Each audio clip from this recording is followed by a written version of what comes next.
That's not true! So get your facts straight. And I hope someday you have a child and somebody downgrades them.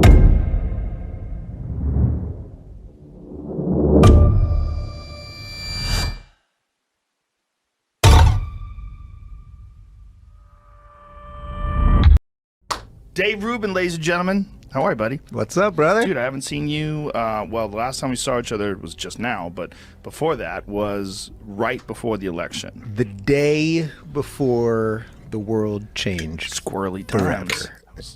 The government doesn't do anything good. Right. Name one problem you could possibly have in your life, Joe Rogan, that you'd be like, get the government to solve this.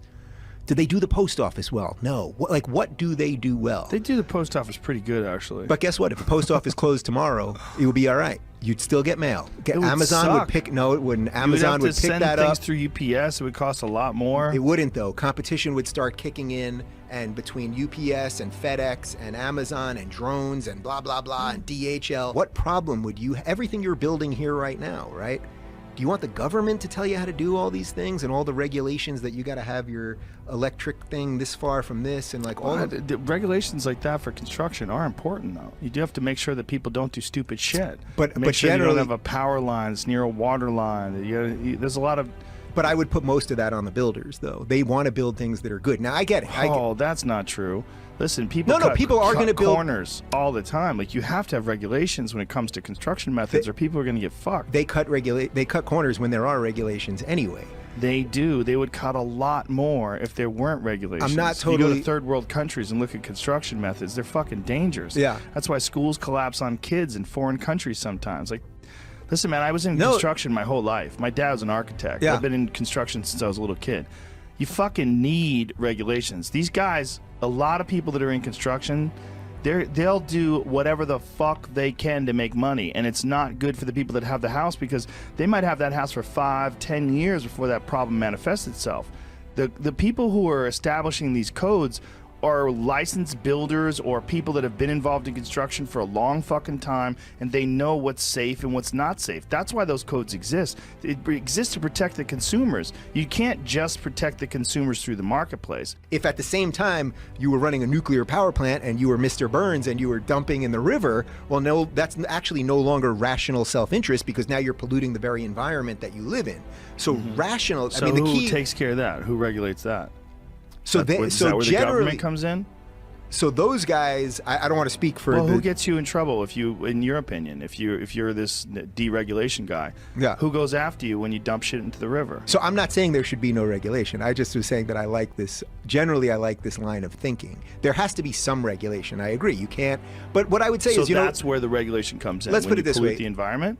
Yeah, that I would say there has to be some. But I've had some interesting people on, conservatives who are doing environmental stuff from a conservative perspective, that there's ways to make money actually in green stuff, by the way. So Candace, who I watched the show, and I know you guys definitely have disagreements on stuff, as do I do when it comes not only to politics but tactics sometimes and stuff, but I really do like her. Look, she's causing a massive rift in the black community, and you can see it in the numbers. Black male support for Trump doubled. It was at 11%. It's now at 22%. No, well, it's Kanye. Kanye was the wrecking machine, but right. I think in the grand scheme of things, Candace is much bigger. I really believe that in terms of because I think she could be a direct line to all of the political parts of this if she decides to go that route. Because I think she could run for Senate or what? Yeah.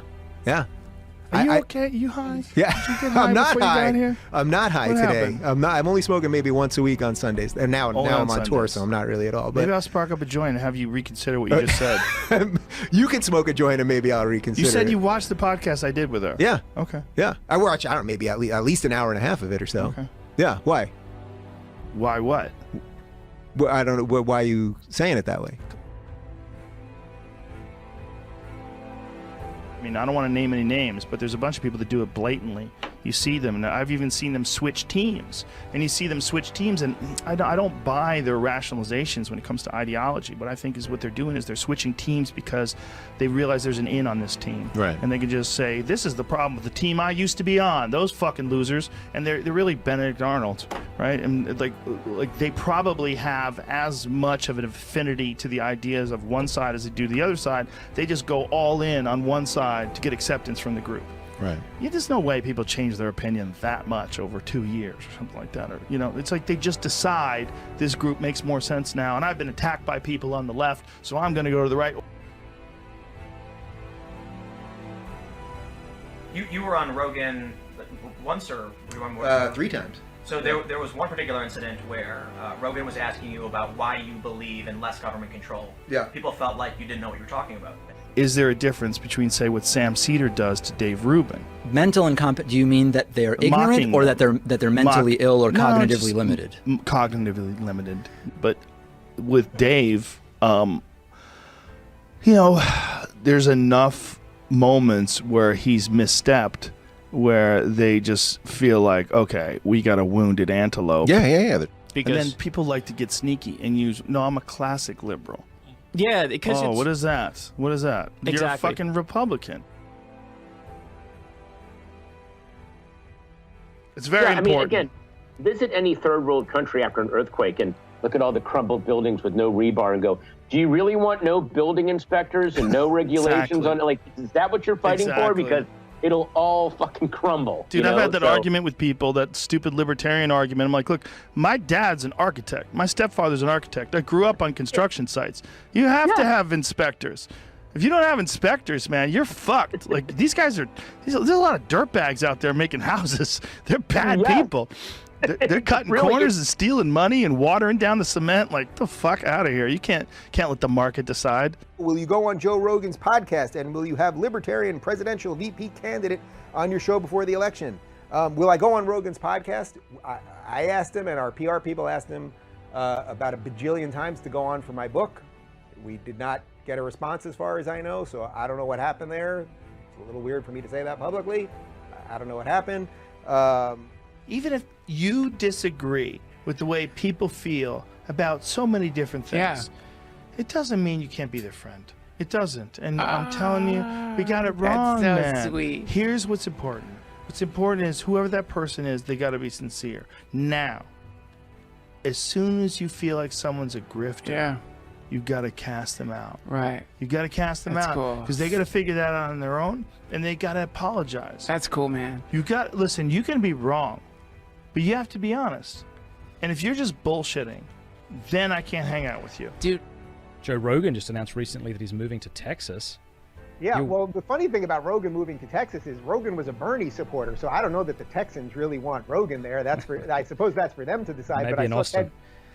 yeah, but do you really want more Bernie supporters in Texas? That's a disaster. Ted Cruz was like, "Welcome to Texas, Rogan," and it's like, well, if you're going to import those ideas, that's a Right. problem. But So, if I was the average Texan conservative, I would be pretty worried when, say, Joe Rogan, I like Joe, but, when Joe Rogan, who was a Bernie supporter, he's fleeing California to set up shop in Texas, Right. and you're excited because it's kind of cool that Joe Rogan lives there, but it's like, he's gotten the big ideas wrong, and you have to be worried about that. That's not a shot at Joe Rogan personally, but that's just a reality. They say the first step to recovery is admitting there's a problem. This, therapists believe, is crucial because denial ain't just a river in Egypt.